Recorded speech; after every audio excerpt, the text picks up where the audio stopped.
জামাতের নায়েবে আমির, যিনি সফর সঙ্গী হিসেবে বা প্রতিনিধি দলে ছিলেন, তিনি বেশ নিরাপদে চলে গেলেন। বলা হয়েছিল যে ডেলিগেশন বেরোবে গেট 8 নম্বর গেট দিয়ে, কিন্তু বেরিয়েছে 4 নম্বর গেট দিয়ে।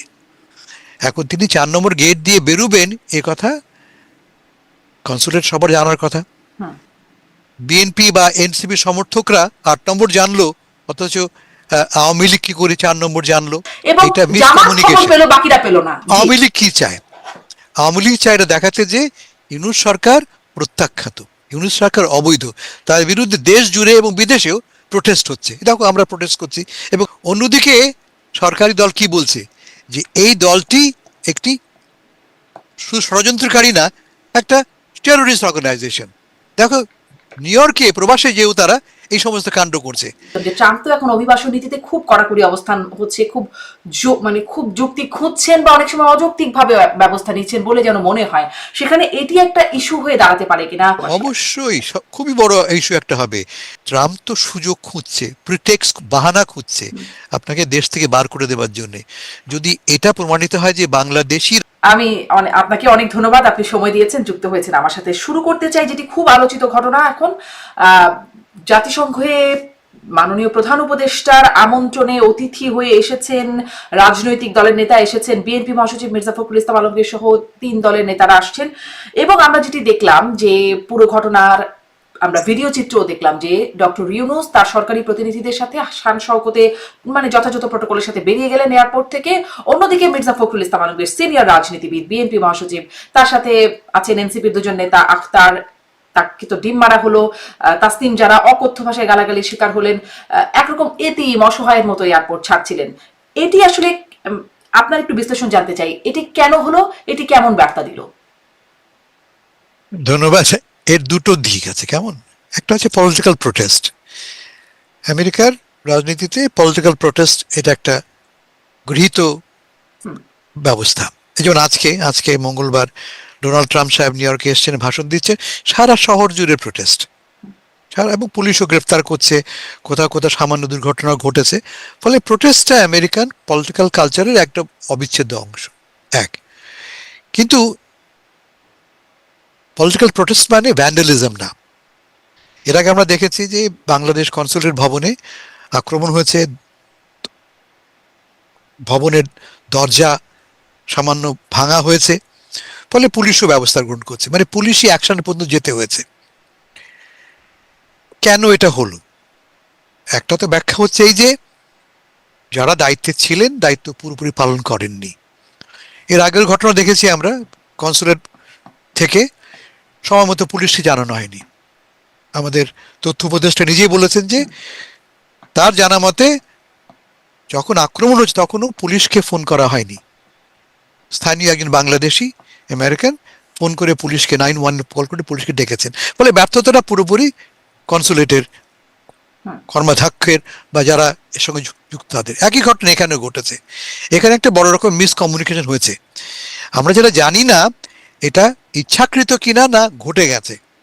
মিসকমিউনিকেশনটা কি, যে বলা হয়েছিল যে ডেলিগেশন বেরোবে গেট 8 নম্বর গেট দিয়ে, কিন্তু বেরিয়েছে 4 নম্বর গেট দিয়ে। এখন তিনি 4 নম্বর গেট দিয়ে বেরোবেন এ কথা কনসুলেট সবার জানার কথা। এটা একটা চার্টার্ড প্লেন নয়, এটা কমার্শিয়াল ফ্লাইট, এবং এই ফ্লাইটটা 4 নম্বরই নামে আমরা জানি, সবাই জানে, এটা নতুন কোনো ব্যাপার নয়। তারপরও 8 নম্বর কেন বলা হলো?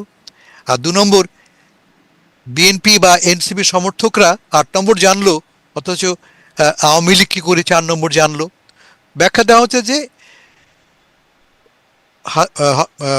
বিমানের ভেতরে মানে এয়ারপোর্টের ভেতরে আওয়ামী লীগের সমর্থকরা ছিলেন, তারা ফোন করে জানিয়েছেন এবং সে কারণে সে খবর নিয়ে তারা মিছিল করেছে। আর বিএনপির কাছে কোনো ফোন ছিল না।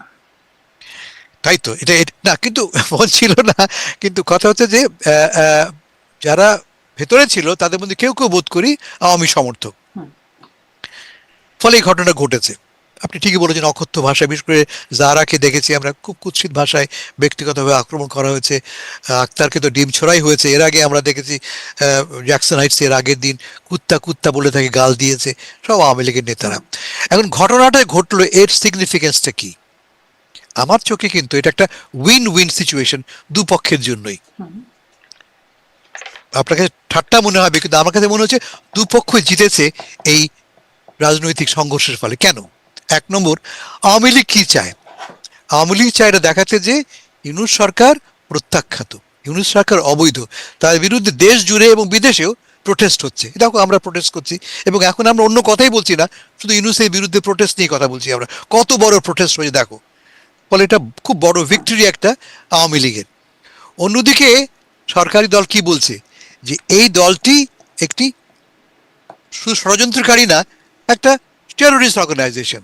দেখো নিউ ইয়র্কে প্রবাসে যেও তারা এই সমস্ত কাণ্ড করছে, ফলে তাদের যে দেশের ভেতরে তাদের রাজনীতি যে আমরা নিষিদ্ধ করেছি বা রেস্ট্রিক্ট করেছি বা তার দলের নিষিদ্ধ দাবি উঠেছে, একদম অযৌক্তিক নয়। কারণ এই দল যদি ক্ষমতায় আসে, ক্ষমতার প্রক্রিয়ার সঙ্গে যুক্ত হয়, তাহলে তার ডিসরাপটিভ হবে।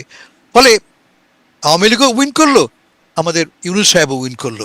আমি এভাবে ব্যাপারটা দেখছি। যারা আসলে হামলার শিকার হলেন, হেনস্থার শিকার হলেন, মির্জা ফখরুল বা তার যে দল বিএনপি, বিশেষ করে বিএনপির কথাই জানতে চাইবো, তারা তো প্রধান দল, দেশের একটি অন্যতম। তাদের কি হলো? ডক্টর ইউনূসের সরকার উইন করলো, আওয়ামী লীগ উইন করলো, আর বিএনপি? আমি বিএনপিকে ভাবছি যে সরকারের সঙ্গে তারা যুক্ত হইতে এসছেন, তারা তো ভিন্ন একটা বডি নয়। কিন্তু এটা ইন্টারেস্টিং ব্যাপার, এই যে চারটি দলের বা তিনটি দলের লোকরা এসছে, এরা সব ইউনূসের সঙ্গে সংযুক্ত হয়ে এসছেন। ফলে আক্রমণটা শুধু ইউনূসকে নয়, আক্রমণটা তার সঙ্গে যারা সঙ্গীদের উপরেও, এবং ভিক্টরিটাও তাদের সবারই, কারণ সবারই একটা কমন গুণ। একথা প্রমাণ করা যে আওয়ামী লীগ একটি সন্ত্রাসকারী, একটি আইন শৃঙ্খলা ভঙ্গকারী দল, যাদেরকে কোনোভাবেই রাজনৈতিক প্রক্রিয়ার মধ্যে রিইনভাইট করা যাবে না। ফলে সে ঠিকই আছে। ফখরুল সাহেব নিজে কি বলেছেন? উনি স্বীকার করেছেন যেটা মিসকমিউনিকেশনের ব্যাপার। উনি গতকাল সাংবাদিকদের বলেছেন, এবং উনি টুইটও করেছেন। তো এটা খুব ব্যক্তিগতভাবে ব্যাপারটা তিনি নেননি। আমি বলবো ঠিকই করেছেন। এটা একটা ব্যর্থতা মূলত আমাদের কনসুলেট কর্তৃপক্ষের, এর বেশি কিছু নয়। তাহলে এই যে উইন উইন সিচুয়েশন, এটা কি উইন করার জন্য এরকমটি করা, মানে এই প্রশ্নটি পরিকল্পিত, উদ্দেশ্য প্রণোদিত, নাকি নিছক ব্যর্থতা, দায়িত্ব জ্ঞান? না না না, ফ্রম আওয়ামী লীগের পার্সপেক্টিভ অ্যাবসলিউটলি পরিকল্পিত। আওয়ামী লীগের তো এটা আগে থেকে তার পরিকল্পনা করছে, আগেও তারা গেছে। কিন্তু এদিকে কি হয়েছে আমরা এখন জানি না। আমি বিশ্বাস করতে চাই না যে কনসুলেটের ভেতরে এমন লোক আছে যারা এটা অ্যালাউ করেছে। এই ঘটনা ঘটে গেছে, এই ঘটনাটা ঘটে গেছে তাদের অদক্ষতা, তাদের ব্যর্থতার কারণে আমার ধারণা। কারণ যারা নতুন কনসাল জেনারেল এসছেন, তিনি পুরোপুরি জানেনও না ব্যবস্থা, মাত্র তিনি এসছেন। ফলে আমার বিশ্বাস যে এটা তার অদক্ষতা। আমাদের এই সরকারও খুব অদক্ষ, আমরা জানি, অদক্ষ, প্রবাবলি অযোগ্য বলতে পারি আমরা। এবং তাদের যে নিয়োজিত কর্মকর্তারা, তারাও যে খুব দক্ষ বা যোগ্য বলে প্রমাণ দিচ্ছেন তা কিন্তু নয়। ফলে আমি মূল কথায় ফিরে যাই। তার ফলে এটা পলিটিক্যালি কনসুলেটের জন্য ড্যামেজিং, পলিটিক্যালি সরকারের অদক্ষতার প্রমাণ। কিন্তু রাজনৈতিকভাবে আমি বলছি আওয়ামী লীগ বড় উইন করেছে, এবং সরকার পক্ষীয় এই যে বড় ডেলিগেশন, তারা চাইলে এটাকে পলিটিক্যালি ব্যবহার করতে পারে তাদের পক্ষে, তারা তা করবেও। যাই আসলে মানে দুটোই হতে পারে, এটা উদ্দেশ্য প্রণীত বা পরিকল্পিত হতে পারে, আবার নিছক ব্যর্থতা যেটি হচ্ছে সেটাও হতে পারে। কিন্তু কোয়াইট লাইকলি এটা ব্যর্থতা, এটা পরিকল্পিত ভাবতে আমার ইচ্ছে হচ্ছে না, কিন্তু হবে না যে তার কোনো গ্যারান্টি নেই। একদম উড়িয়ে দেওয়া যায় না। আপনি বলছেন যদি সেটি হয়ে থাকে, তাহলে কি বলির পাঠা বানানো হবে? মানে সেই আলোচনার মধ্যে কি বলির পাঠা হচ্ছেন মির্জা ফখরুল এরা? মানে যেভাবে আক্রমণাত্মক ছিল, আরো একটু বেশি কিছু হতে পারতো। হাতের কাছেই ছিলেন তারা, ক্ষুব্ধ জনগোষ্ঠী দেখে তো মনে হচ্ছিল আরো তো বেশি কিছু হতে পারতো। এটা নিউ ইয়র্ক, এবং এখানে আপনি আইন ভঙ্গ করে সহজে পার পাবেন না। বলে আমার ধারণা যে এর বেশি একটা কিছু হতো না। মির্জা ফখরুল আক্রান্ত হয়েছেন, তিনি সেখানে ছিলেন বলে, অন্য কোনো কারণে নয়। কিন্তু সেই মুহূর্তে তিনি সেই স্পটে ছিলেন বলেই মির্জা ফখরুল এবং আক্তার লম্বা মানুষ, ডিম তার গায়ে লেগেছে। এর বাইরে কিন্তু কিছু না। এর মধ্যে ষড়যন্ত্র না খুঁজে এই বুদ্ধিমানের কাজ হবে। কেন তাকে টার্গেট করা হলো? ডিম তার গায়ে লেগেছে বিষয়টা কি তা? একদম মানে গালি দেয়া হচ্ছিল সুনির্দিষ্টভাবে তাসনিম জারাকে, আক্তারকে রাজাকার এবং গালাজ বাকি যা করা হচ্ছিল, এবং ডিম্মার, আক্তারকে ডিম্মার, এই শব্দটিও কিন্তু আমরা শুনতে পাচ্ছি। যেখানে মির্জা ফখরুলকে নিয়ে কিন্তু কোন রকম মানে মির্জা ফখরুলকে আক্রমণ করো বা মির্জা ফখরুলকে মারো, মির্জা ফখরুলের সম্পর্কে একটা গালিও দেওয়ার অন্তত শোনা যায়নি। এটা কি নিশ্চয়ই লক্ষ্য করেছেন? আমি আওয়ামী লীগকে ভালো করে চিনি, যারা প্রবাসে কাজ করে, এরা অতটা পরিকল্পিতভাবে কাজ করেছে আমি বিশ্বাস করি না। এই ঘটনাটা তাৎক্ষণিকভাবে তাদের সামনে প্ল্যান ছিল, যাকেই পাবো তাকেই মারব। এর আগের দিনও দেখেছি মিছিল তারা করেছে জ্যাকসন হাইটসে, 50 লোক কুত্তা কুত্তা বলে গাল দিয়েছে মূলত উপদেষ্টাদের, ছাত্র নেতাদেরকে। বলে এইটি তাদের পরিকল্পনার অংশ যে আমরা যাকে পাবো তাকে আক্রমণ করব। আমার বিশ্বাস এই ঘটনাটা ঘটেছে, মির্জা ফখরুল সেখানে ছিলেন, তিনি আক্রান্ত হয়েছেন। আক্তার ছিল, সেখানে জামাত থাকতো, জামাতও আক্রান্ত এটাই আমার হতো। প্রশ্ন ছিল আসলে, যে মানে যাকে পেলেন তাকেই আক্রমণ করবেন। পেয়েছিলেন ওখানে নেতাদের মধ্যে মির্জা ফখরুল, বিএনপির আরো একজন নেতা ছিলেন হুমায়ুন কবির এবং আক্তার, যারা এই তো মোটামুটি নেতারা দেখলাম যা ভিডিওতে দেখা গেল। নাম ধরে গালি দেওয়া হলো আক্তার এবং যারাকে ডিম মারা হলো, এবং উদ্দেশ্য করে বলে যে আক্তারকে ডিম মার, কারণ সেখানে আক্তার আছেন বলে, হ্যাঁ, সেখানে যারা আছেন বলে। ছিলেন, কিন্তু ফখরুলকে নিয়ে কোনো গালিগালাজ হলো না বা কিছু হলো না। এটি আর কি কোনো বিশেষ বার্তা আছে কিনা এর মধ্যে, কি মনে হয়? আমার মনে হয় না।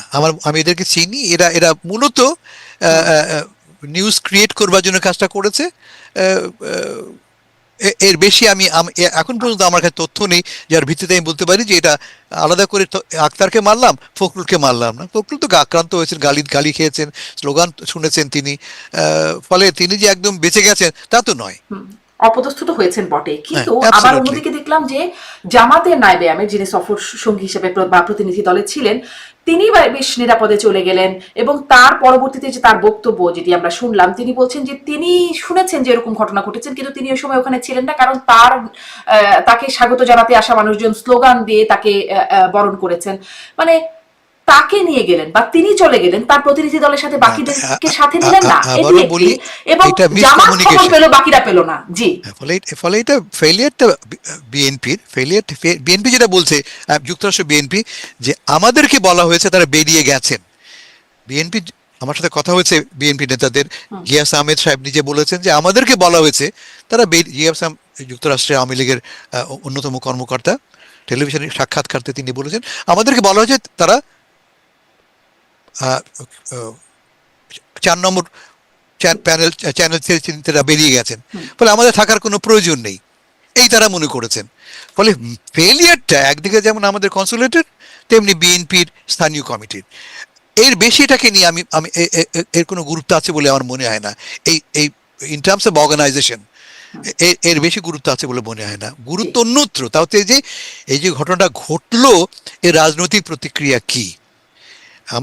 আমার ভয় হচ্ছে যে উদ্দেশ্য নিয়ে এই ডেলিগেশন, অধ্যাপক ইউনূস এবং বিভিন্ন রাজনৈতিক দলের কর্মকর্তারা এলেন, দৃষ্টিটা সেখান থেকে সরে গেল। যেই প্লাস পয়েন্ট তারা গেইন করতে পারতেন, যে ডিভিডেন্ড তারা পেতেন, তারা কিন্তু এখনো পাচ্ছেন না, এখনো, এবং আদৌ পাবেন কিনা আমার সন্দেহ আছে। কারণ যে সবার নজর এখন এই ঘটনার উপরে।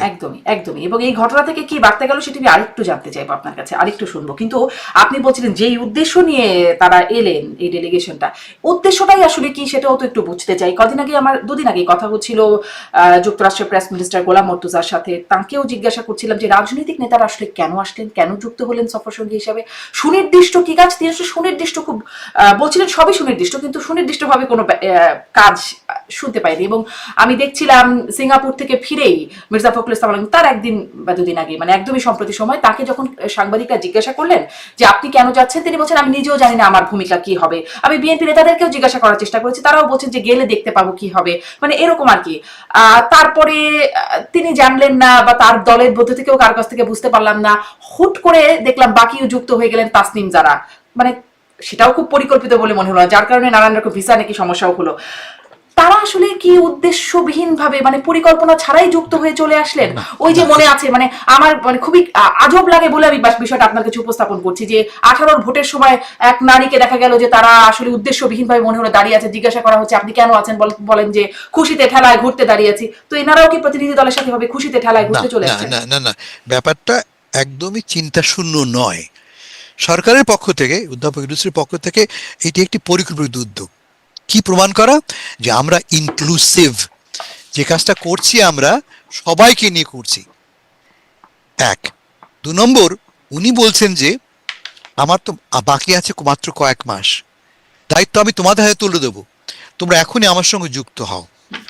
এখনই দেখো এই প্রক্রিয়াটা কি।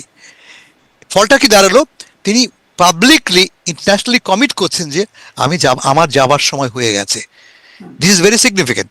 উনি ক্লিয়ারলি বলছেন যে এই সফরের উদ্দেশ্য একটা হচ্ছে, লিখিত বা মানে মুখে বা নীরব থেকে তিনি জানাচ্ছেন আমাদের যে যে এই প্রক্রিয়া শেষ হওয়ার পরে এরাই নেবে ক্ষমতার ভার, ফলে এদেরকে আমি সংযুক্ত করছি। এটা 1 নম্বর।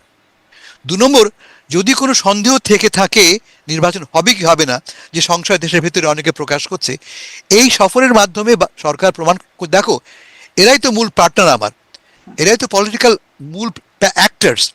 তারা আমার সঙ্গে যুক্ত হয়েছে এই বিশ্বাস থেকে যে নির্বাচনের প্রক্রিয়া এখন চূড়ান্ত পর্যায়ে, যে সংকট ছিল সংকট সমাধানের পথে, তাই তারা যুক্ত হয়েছে। আর থার্ড হচ্ছে, যে সমস্ত অভিযোগ উঠেছে সরকার সম্বন্ধে, মানবাধিকার লঙ্ঘনের কথা উঠেছে, উদ্দেশ্য নিয়ে প্রশ্ন উঠেছে, অধ্যাপক ইউনূস এদের সামনে রেখে বলতে চান যে না, আমরা আমাদের যে এজেন্ডা ছিল, আমরা আমাদের যে লক্ষ্য ছিল, সে লক্ষ্য মাত্রা পূরণের দিকে এগিয়ে যাচ্ছি, এবং আমার সাথে কারা কারা আছে, যারা আমার প্রতিপক্ষ হতে পারত তারা প্রতিপক্ষ না হয়ে আমার অংশীদার হয়েছে, সেটাই প্রমাণ করে যে আমি আসলে একটা স্পষ্ট লক্ষ্য সামনে রেখে এগুচ্ছি। এটাকে আমি পজিটিভ মনে করি।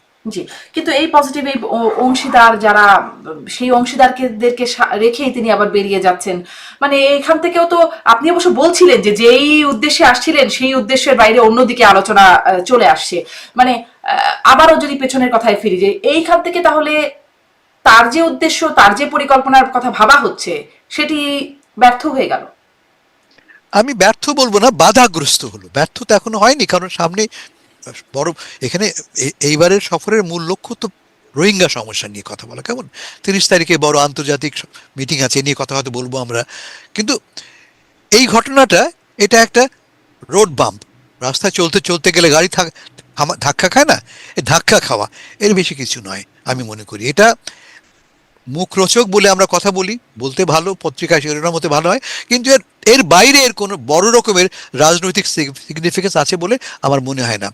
লাভ হলো সাংগঠনিকভাবে আওয়ামী লীগ তার সমর্থকদের বলতে পারবে আরো করো, আরো করো। দেখো আমরা করেছি নিউ ইয়র্কে, কেমন চারদিকে শোরগোল পড়ে গেছে, পরে ঢাকায় তোমরা, চট্টগ্রামে তোমরা মিছিল করো, যদি দু একটা ঝামেলা হয় হোক, আমরা চাই খবরে আমাদের হেডলাইন হই এবং প্রমাণ করি যে আমরা একটা ফ্যাক্টর। এখনো বাংলাদেশে এবং দেশের বাইরে আমরা একটা ফ্যাক্টর, এটা প্রমাণ করে আমাদের উদ্দেশ্য।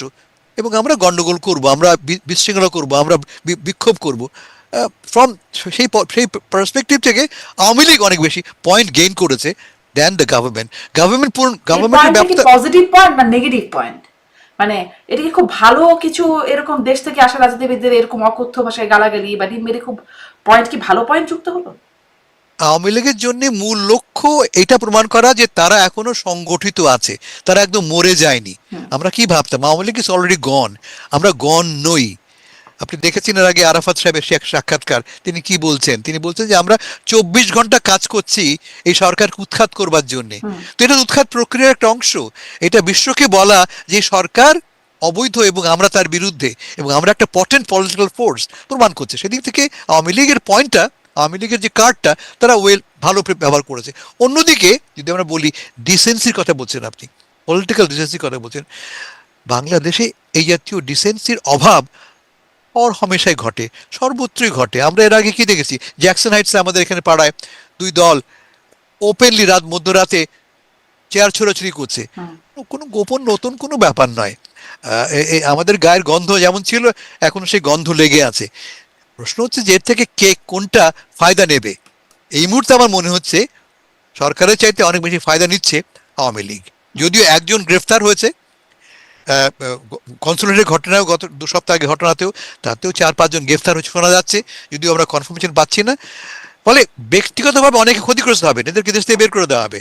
আমেরিকায় যদি আপনি আইন ভঙ্গ করেন এবং যদি আপনার লিগাল স্ট্যাটাস না থাকে, কোয়াইট লাইকলি আপনাকে দেশ থেকে বের করে দেওয়া হবে। ফলে এদের উপরে বন্দুক রেখে আওয়ামী লীগ কিন্তু মোটামুটি একটা শোডাউন করলো, মোটামুটি একটা শোডাউন করলো পলিটিক্যালি তাদের জন্য। আমি শিওর দিল্লিতে বসে শেখ হাসিনা খুব সন্তুষ্ট আছেন এই মুহূর্তে, বা ভালো তো আমার কর্মীরা হেসে খেলে কাজ করে বেড়াচ্ছে। কিন্তু আপনার যে মূল প্রশ্ন ছিল এতে দেশের কি হলো, দেশে ভাবমূর্তি ক্ষুণ্ণ হলো। অনেকে বলছে ছিচি করছেন, আপনিও ছিচি করছেন, আমি ছিচি করছি না। এরকম ঘটনা আগেও ঘটেছে, এখনো ঘটবে, শুধু আমাদের ক্ষেত্রে নয় অন্য দেশের ক্ষেত্রেও। কিন্তু এই দেশে যখন অন্য জি জি, আপনি বলুন। বলছিলেন ট্রাম্পের বিষয়ে, বলছিলেন যে আজকে সেখানেও বড় একটা প্রোটেস্ট সারা নিউ ইয়র্ক জুড়ে, মানে এটা হয়। সারা দিন ধরে চলছে, হ্যাঁ, এই মুহূর্তে আমি একটু চলছে। এটাও আসবো, আপনি বলছিলেন যে প্রবাসী যারা আক্রমণ করলো তাদের আইনি প্রক্রিয়ায় যাবে, সেখানেও একটু আসবো, বা প্রবাসীদেরই ইন টোটাল কোনো সমস্যায় পড়তে হবে কিনা সেদিকেও একটু আসবো। এখন যেহেতু অভিবাসন নিয়ে ট্রাম্পের খুব একটা কড়া অবস্থানে আছেন, একটু ওদিকে আসে। কিন্তু এই যে সরকারও নিন্দা জানাচ্ছে এই বিষয়ে, আমরা দেখলাম প্রেস সচিব নিন্দা জানিয়েছেন, সরকার বলছেন এই সহিংসতা, কিন্তু তাদেরও আসলে নিন্দা জানানোর ভাষাটা, সেটাও তাদের অবস্থানটা কতটা, দেশে যখন এরকম মানে আইনের বাইরে গিয়ে দেখা যায় নুরুল হুদার গায়ে ডিম মারা হচ্ছে, মঞ্চ একাত্তর নামে যখন বসছে তখন তাদেরকে মব এসে অকথ্য ভাষায় গালাগালি, হয়রানি, মানে গায়েও হাত তোলা হচ্ছে, সেরকম হচ্ছে। এবং তখন প্রেস সচিব যখন বলছেন এটা প্রেশার গ্রুপ, তখন আসলে এই নিন্দার ভাষাটাও যৌক্তিক মনে হয় কিনা সরকারের প্রেস মানে প্রেস সচিবের কাছ থেকে বা সরকারের কাছ থেকে? এখন এই সচিবকে নিয়েও তো সমস্যা আছে, তিনি কখন কি বলেন বা বলেন না তা নিয়েও আমরা খুব একটা স্পষ্ট নেই, তিনি বাংলা ইংরেজি মিলিয়ে কি বলেন সবসময় ভালো বুঝিও না আমরা। তবে এই কথাটা যে এটা একটা প্রেশার গ্রুপ, এটা তো ঠিক। আমি যেটা আগে বুঝিয়ে বললাম, রাজনৈতিকভাবে চাপ সৃষ্টি করা, রাজনৈতিকভাবে নিজের প্রতিবাদটা প্রকাশ করা, that's what they have done. সেদিক থেকে পাবলিকলি পারফেক্টলি অলরাইট। কিন্তু আমাদের সরকারের পক্ষ থেকে ম্যানেজ করার চেষ্টা হচ্ছে যে এই কাজটা মূলত একটা আইন শৃঙ্খলা জনিত ব্যর্থতা। এটা মূলত আইন শৃঙ্খলা জনিত ব্যর্থতা, এর বাইরে কিছু নয়। এবং প্রবলি তাই, এর থেকে খুব বড় ডিভিডেন্ড কিন্তু আওয়ামী লীগ পাবে না। ক্ষতিগ্রস্ত এই মুহূর্তে মনে হচ্ছে যে আমাদের সরকার, সবাই আমরা তাকে সমালোচনা করছি, কনসাল জেনারেল চাকরি যাবে, চাকরি চলে যাওয়ার দাবি উঠেছে। দেখলাম আক্তার সে তেমন দাবি তুলেছে, বিচার করতে হবে। এটা একটা মূলত বিউরোক্রেটিক ইনএফিসিয়েন্সি। তার মূল কারণ আমি আগে বলেছি, এরা অদক্ষ। যারা এসছেন সদ্য এসছেন, খানিকটা বিস্মিত, খানিকটা হতভম্ব, খানিকটা কিংকর্তব্য বিমূঢ় হয়ে পড়েছেন, কি করব জানেন না তারা। যেমন আগের ঘটনা কি ঘটেছে, তারা ফোন পর্যন্ত করেননি পুলিশকে আগে থেকে অ্যাডভান্স সিকিউরিটি নিয়ে। তারা অ্যান্টিসিপেট করতে পারেনি যে এই ঘটনা ঘটবে। অ্যান্টিসিপেট না করতে পারাটাই তো ব্যর্থতা। অবশ্যই ঘটনা ঘটবে, আমরা জানি, শহরের সবাই জানে সেটাই, যে এরা সাধারণ দল মানুষ বেঁধে জানে যাবে এরা সেখানে। এত ব্যর্থ, এত অযোগ্য মানুষ আসে কোথা থেকে, মানে হ্যাঁ, এতগুলো ঘটনা ঘটে গেল, ডক্টর ইউনুস লন্ডনে গেলেন, মাহফুজ আলম, আসিফ নজরুল, একের পর এক ঘটনা তো ঘটেই যাচ্ছে, তারপরে তারা অ্যান্টিসিপেট করতে পারেন না। এর আগে জিনিভায় ঘটেছে, এখন লন্ডনে ঘটেছে, এখন নিউ ইয়র্কে ঘটলো। ক্লিয়ারলি এই সরকার এফিশিয়েন্ট না, কম অভিজ্ঞ, কম দক্ষ। কিন্তু এর পেছনে ষড়যন্ত্র আছে, আমি আমি মনে করি না, এটা অদক্ষতা মূলত।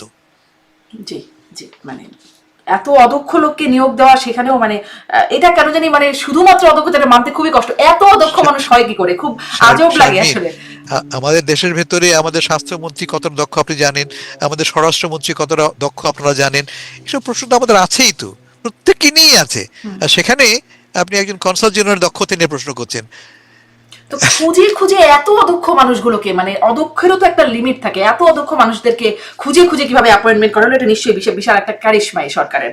আহ, এটাও একটু আপনার কাছে জানতে চাই যে এই সরকারে থাকার সময়ও বা সরকারের অংশীদার এই হিসেবে যখন যাচ্ছেন, তখনও তারা যেভাবে হেনস্থার শিকার হচ্ছেন, মাহফুজকে দেখলাম কদিন আগে, আক্তার, তাসনিম জারারা বিশেষভাবে যেভাবে অপদস্থ হলেন, সামনে যখন এই সরকার থাকবে না, তখন তাদের কি হবে? বাইরে, দেশের বাইরে যখন যাবেন, কি অবস্থার শিকার হবেন, কি মনে হয়? প্রতিবাদ আগেও ছিল, এখনো আছে, ভবিষ্যতে থাকবে। বিরোধী পক্ষের কাজই একটা হচ্ছে তাদের প্রতিবাদ লোকালি হোক ইন্টারন্যাশনালি হোক প্রকাশ করা, ফলে হবে, ঘটনা ঘটবে। তবে শিক্ষাটা নেওয়া, যারা ক্ষমতায় আসবেন আগামীতে, তারা আশা করি শিক্ষা নেবেন যে কিভাবে আমাকে তৈরি হতে হবে, কিভাবে আমরা আমাদেরকে এই জাতীয় পরিস্থিতি থেকে মুক্তি পাওয়ার পথ খুঁজতে হবে, কিভাবে আমি অপদস্থ হব না। অ্যাটলিস্ট তো এই পরপর তিনটে ঘটনা থেকে আমরা খানিকটা লেসন লার্ন করলাম, তার প্রয়োগ করা। ফলে আমি অতটা উদ্বিগ্ন নই যে একদম আকাশ ভেঙে পড়েছে, তা কিন্তু নয়, একদম আকাশ ভেঙে পড়েনি। জি এই যে আমেরিকায় থাকি আমরা, কি দেখলাম দুদিন আগে, আমাদের এই প্রেসিডেন্ট দুবার হত্যার শিকার হয়েছেন। সপ্তাহখানেক আগে চার্লি কার্ক গুলিতে নিহত হলেন আততায়ীর হাতে। ফলে এটাও তো পলিটিক্যাল প্রোটেস্ট বলেন, পলিটিক্যাল ভায়োলেন্স বলেন, তার একটা প্রকাশ। সেই তুলনায় ডিম ছড়া তো ভয়াবহ তেমন কোন রকমের ড্যামেজ নয়, গুলি তো নয়। জি, তো যারা ডিম ছুড়লেন তারা একটা আইনি প্রক্রিয়ার মধ্যে যাবেন আপনি বলছেন, মানে কেমন হতে পারে? খুব, ইতিমধ্যে একজনকে গ্রেফতার করা হ্যাঁ, হয়েছে, একজন একজনকে গ্রেফতার। গ্রেফতার করা হয়েছে এই ঘটনা থেকে, আরো একাধিক লোক, কারণ গ্রেফতার করা হয় ছবি তুলে তুলে। মানে ফেলিয়ারটা হচ্ছে যে সেখানে কেন পুলিশ ছিল না, সেখানে কেন সিকিউরিটি ছিল না। তার একটা ব্যাখ্যা আছে যে প্রোটোকল দেওয়া হচ্ছে একমাত্র চিফ অ্যাডভাইজারকে, প্রোটোকল পেয়েছেন সরকারের কাছ থেকে চিফ অ্যাডভাইজার, তিনি অন্য গেট দিয়ে ভিভিআইপি গেট দিয়ে তিনি বেরিয়ে গেছেন, বাকি সবাই কিন্তু প্রোটোকল পাননি। আমি জানি যে আমি এটা কনফার্ম করতে পারি আপনাকে যে অধ্যাপক ইউনূস নিজেই অনুরোধ করেছিলেন তাদেরকেও প্রোটোকল দেওয়া হোক, ব্যক্তিগতভাবে রিকোয়েস্ট করেছিলেন যে এরাও যেন আমার সাথে আসতে পারে, কিন্তু নিরাপত্তা প্রহরীরা তাকে সে সুযোগ দেয়নি, কারণ তাদের মধ্যে সেই নিয়মটা নেই, সেই আইনটা নেই, সেই সিদ্ধান্ত আগে থেকে তৈরি ছিল না। সেটাও তো জানা থাকবারই কথা ছিল যে এখানে অনুরোধে কাজ হয় না, এখানে নিয়মে কাজ হয়। প্রধান উপদেষ্টা অনুরোধ করতেই গেলেন কেন, আর এসব ব্যবস্থাপনা না করে এভাবে আসাই বা কেন? মানে এই অনুরোধের মাহাত্ম্য কি? কোনো মাহাত্ম্য নেই, এটাই প্রধান প্রধান উপদেষ্টা সাহেব ভেবেছেন বোধ করি তার ব্যক্তিত্ব, তার খ্যাতি, তার প্রভাব হয়তোবা কোনো রকমের ফল দেবে, অথবা সিম্পলি তিনি মানবিকভাবে আমার বন্ধুরাও এসছে, এদেরকে অ্যালাউ করো। আমি হলো তাই করতাম, আমার পরিবারের 5 জন সাথে নিয়ে এসছি, আমি একলা, আমাকে একটা গেট দিচ্ছে, বাকি 4 জন অন্য গেট, হলে আমিও বলতাম ভাই এদেরকে আসতে দাও। এটাও কোনো আনইউজুয়াল কিছু নয়। সাকসেসফুল হননি তিনি, ঠিক আছে, কিন্তু তিনি করেছেন যে এটা তার দায়িত্ববোধের প্রকাশ বলে মনে করি আমি, এটা কোনো দুর্বলতা নয়। জি, মানে দায়িত্ব, সেটাই প্রশ্নটা এখানেই আসছেন। রাজনৈতিক দলের নেতারা যেখানে ব্যর্থতার কথা বলছেন, নুরুল হক নূরের যে দল গণ অধিকার পরিষদ, তার সেকেন্ড ম্যান রাশেদ খান, তিনিও মানে আগেও বলেছেন যে এরকম হবে, পরেও বলছেন, মানে সবাই বলছেন, আমি জাস্ট একজনের নাম উল্লেখ করলাম। সেখানে দায়িত্ববোধ থাকলে তো আগে থেকে ব্যবস্থা করবার কথা ছিল। হুট করে এই প্রক্রিয়ার মধ্যে ঢুকে যাচ্ছেন, যেন যুক্তরাষ্ট্রে আসা মুখের কথা, কোনো প্রক্রিয়া লাগে না, হুট করে দলে যুক্ত হয়ে যাচ্ছেন, এসে মুখে অনুরোধ করছেন ভাই একটু আসতে দেন। মানে এই বিষয়গুলো খুব হালকা হয়ে যাচ্ছে কিনা, একটা রাষ্ট্রীয় ব্যবস্থাপনায় আসছেন, একটু হালকা মনে মনে হচ্ছে না?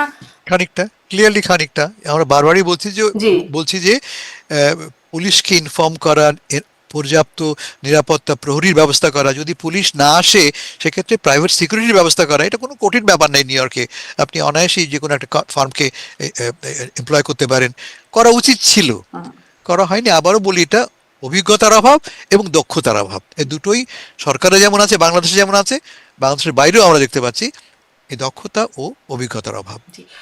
একটা কনক্লুশনে মনে আসা যায় যে খুবই অদক্ষ লোকদের বাছাই করতে এই সরকারের কোনো জুরি নাই।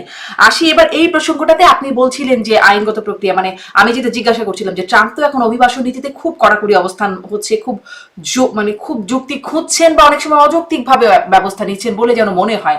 সেখানে এটি একটা ইস্যু হয়ে দাঁড়াতে পারে কিনা অভিবাসী বাংলাদেশিদের জন্য, যুক্তরাষ্ট্রে যারা প্রবাসী? অবশ্যই খুবই বড় ইস্যু একটা হবে, এটা আমরা বারবার বলছি। আমি বলেছি, আমার বন্ধুরা বলেছে যে ট্রাম্প তো সুযোগ খুঁজছে, প্রিটেক্স, বাহানা খুঁজছে আপনাকে দেশ থেকে বার করে দেওয়ার জন্য।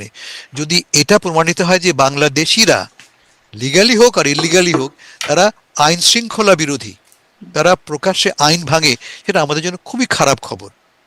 ইট সেটস দ্য প্রেসিডেন্টস, এটা একটা উদাহরণ তৈরি করছে, এক। আর 2 নম্বর, যারা আইন ভঙ্গ করলো, এমন না যে তারা পালিয়ে বাঁচবেন।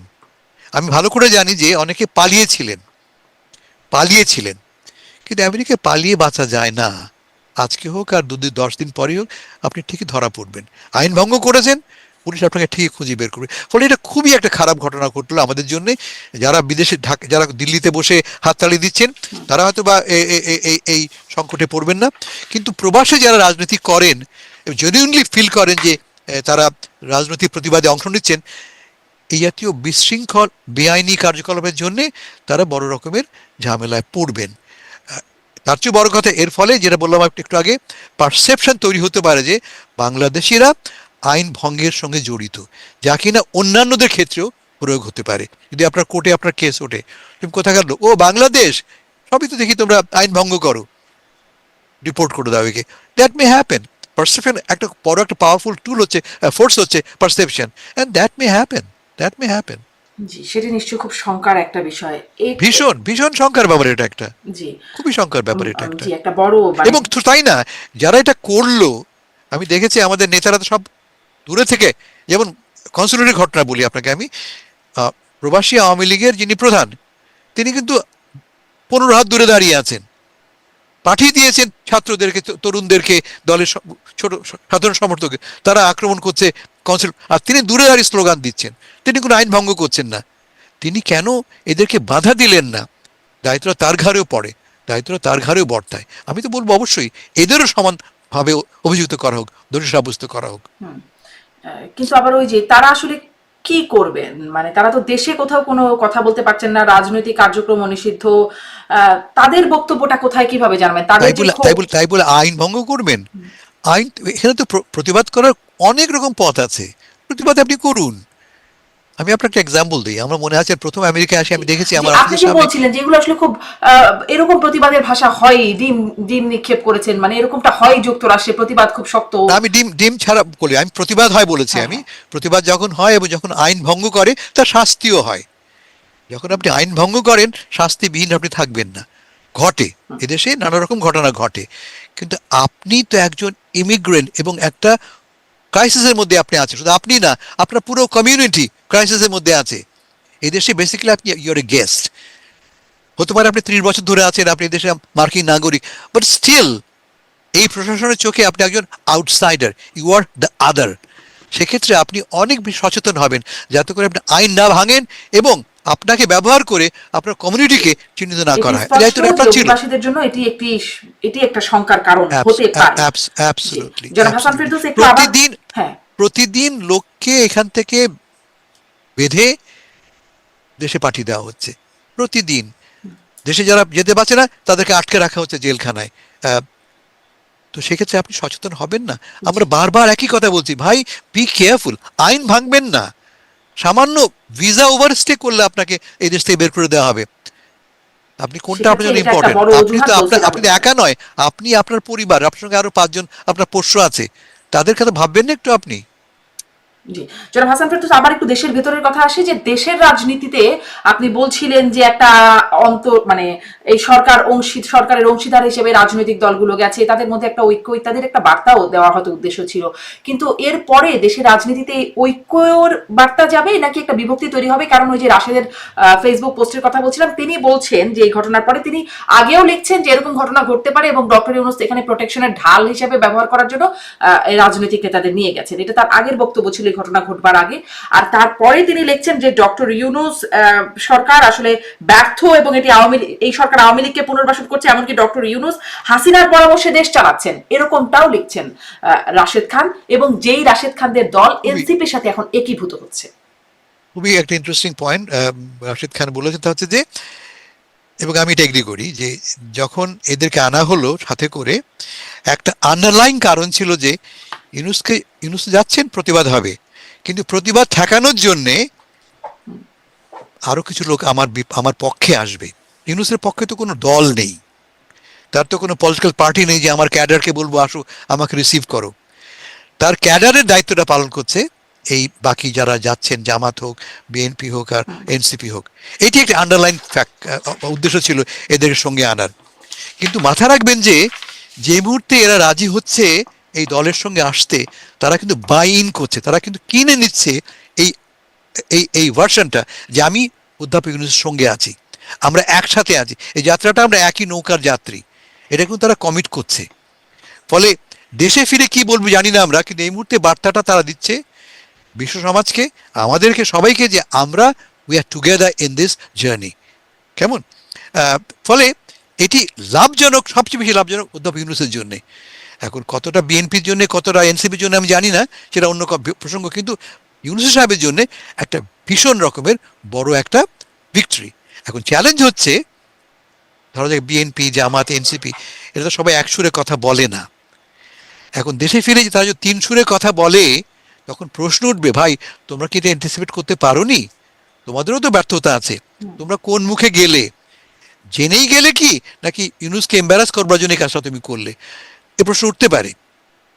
আমার নিজের ধারণা যে, প্রাথমিকভাবে কথা বলে, কথা শুনে আমার যে ধারণা হয়েছে যে এরা এর জন্য প্রস্তুত ছিল না। এরা পুরোপুরি রিলাই করেছে সরকারের ব্যবস্থার উপরে। জি, ফলে সরকারের পুরো ব্যবস্থার ব্যাপার, উপরে রিলাই করে, কিন্তু একই যাত্রায় ভিন্ন ফল হলো। জামাতের জন্য একরকম, তাদের স্বাগত স্লোগান দিয়ে তিনি চলে গেলেন জামাতের নেতা, বিএনপি আর এনসিপি অসহায় এতিমের মতো ডিম নিক্ষিপ্ত হলো বা গালিগালাজ খেলো। কারেক্ট জি, কারেক্ট, তাহলে ঠিক ঠিক। এটিও দেশের রাজনীতিতে আসলে কি বার্তা? আমি আবারও বলি, এটাকে এত বড় করে না দেখি আমরা।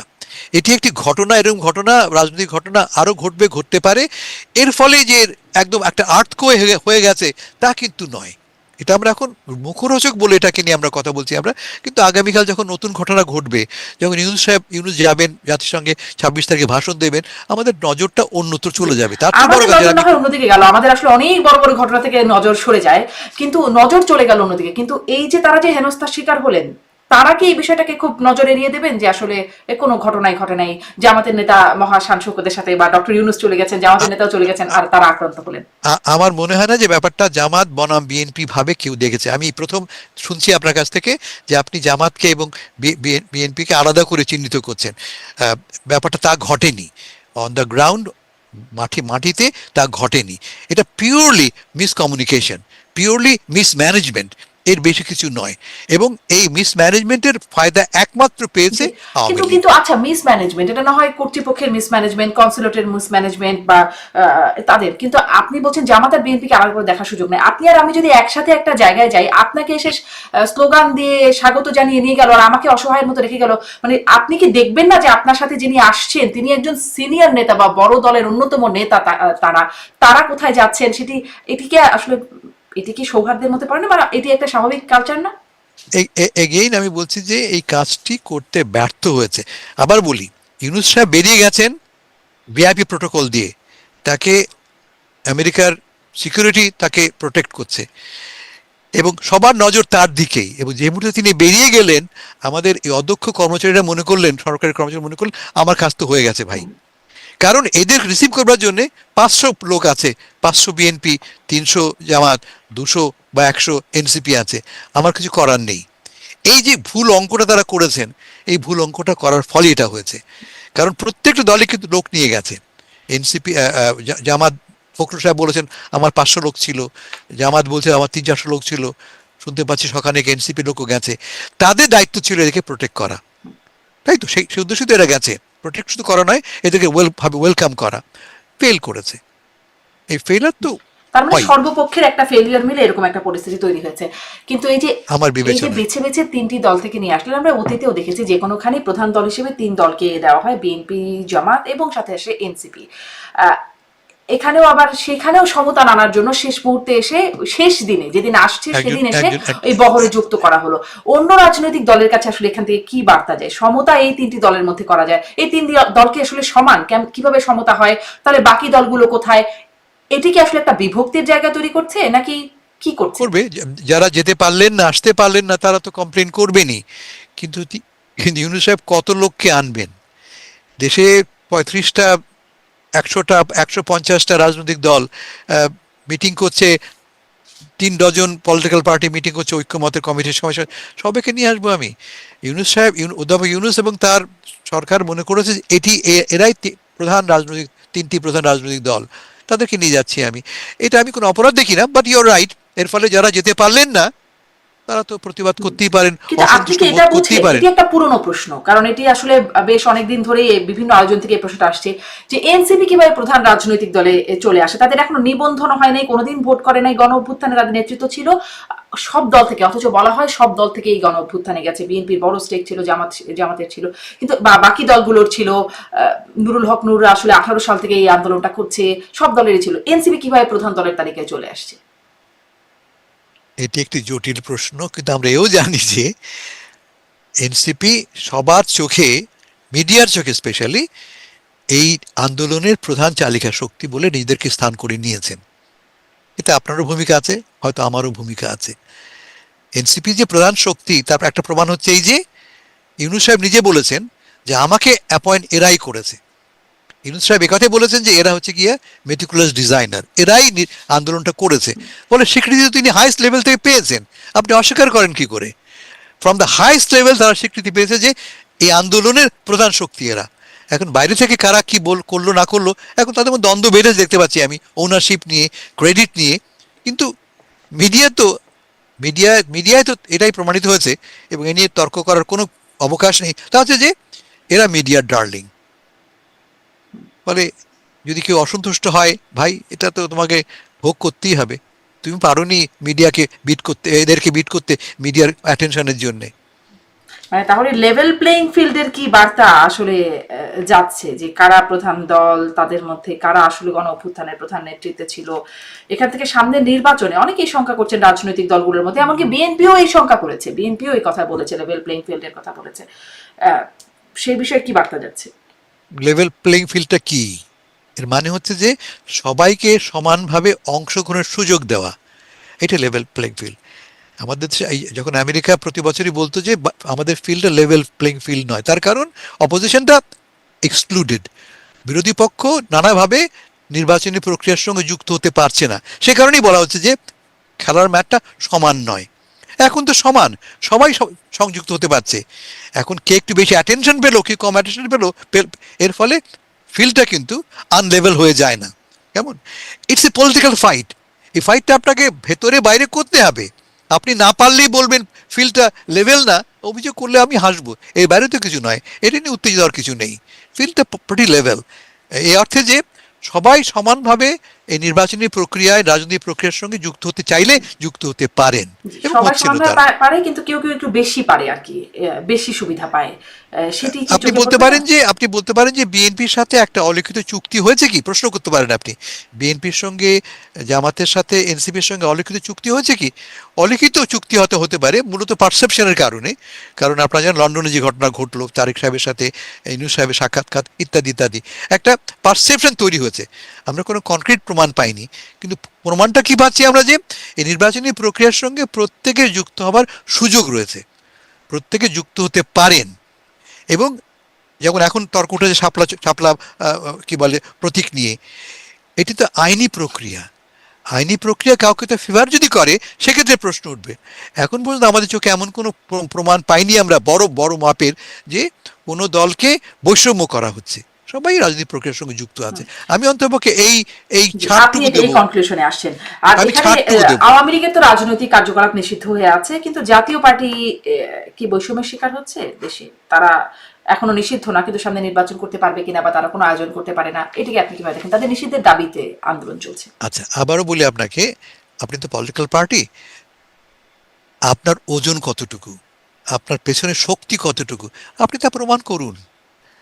সরকার তো না করছে না, তুমি মিটিং করতে পারবে না, বাধা দিচ্ছে তাকে পলিটিক্যাল অ্যাক্টররা।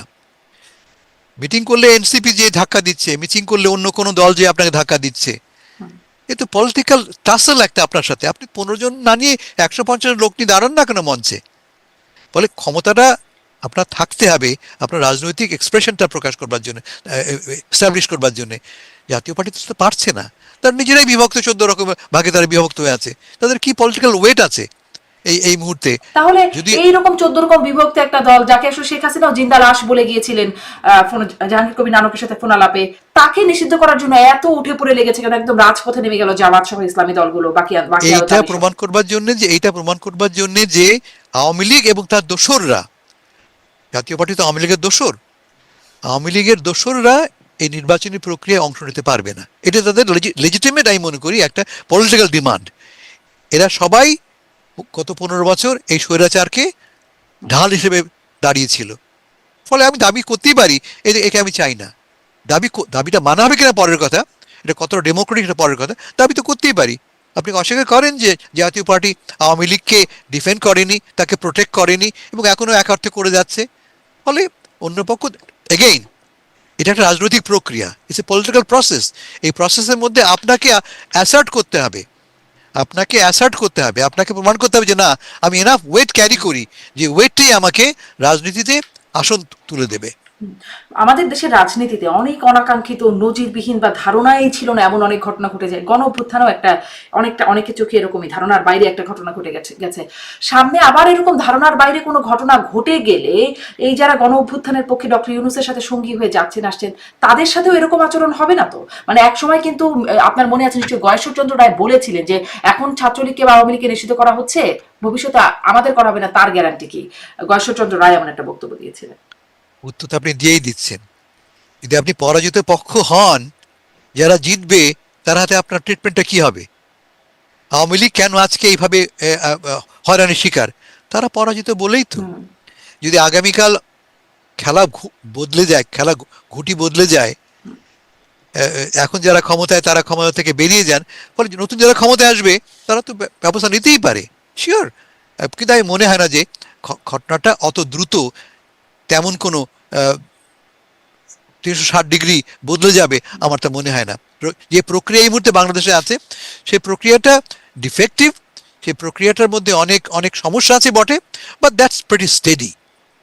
সবাই যা যাব আমার বিবেচনায় অনেক অনেক কথা বলছেন নির্বাচন হবে কি হবে না, আমি দেখতে পাচ্ছি যে অধ্যাপক ইউনূসের সরকার তাদের সকল লিমিটেশন সত্ত্বেও তারা কিন্তু ধীরে ধীরে তাদের লক্ষ্যে ক্রমশ এগিয়ে যাচ্ছেন, এবং আই এম কোয়াইট শিওর ফেব্রুয়ারিতে তারা ডেলিভারিও দেবেন। জি। আর একটা কথা আপনাকে বলি, আমি পার্সোনালি জানি, আমি আপনাকে গ্যারান্টি দিয়ে বলতে পারি, এরা কেউ থাকতে চায় না ক্ষমতায়। ডক্টর অধ্যাপক ইউনূস নিজে ডেফিনেটলি আর থাকতে চান না, কারণ তার ক্ষতি হচ্ছে, তার ব্যক্তিগত ক্ষতি হচ্ছে, তার রেপুটেশনের ক্ষতি হচ্ছে। তিনি পারলে আগামীকালই এই দায়িত্ব ছেড়ে দেন। জি, জি, জি, এমন মানে প্রশাসনের এমন অবস্থা যে থাকলেই ব্যক্তিগতভাবে ক্ষতিগ্রস্ত তিনি হচ্ছেন। তার মানে আসলে জয় পরাজয় সবকিছুর নির্ধারক দিন শেষে আমাদের রাজনীতিতে পুরো সব রাজনীতিতেই যিনি জিতবেন সব ফুলের মালা তার জন্যে, আর যিনি হারবেন তার জন্য বড় জোর দু একজনের চোখের জল, এর বেশি তো কিছু নয়। একদমই। অনেক ধন্যবাদ।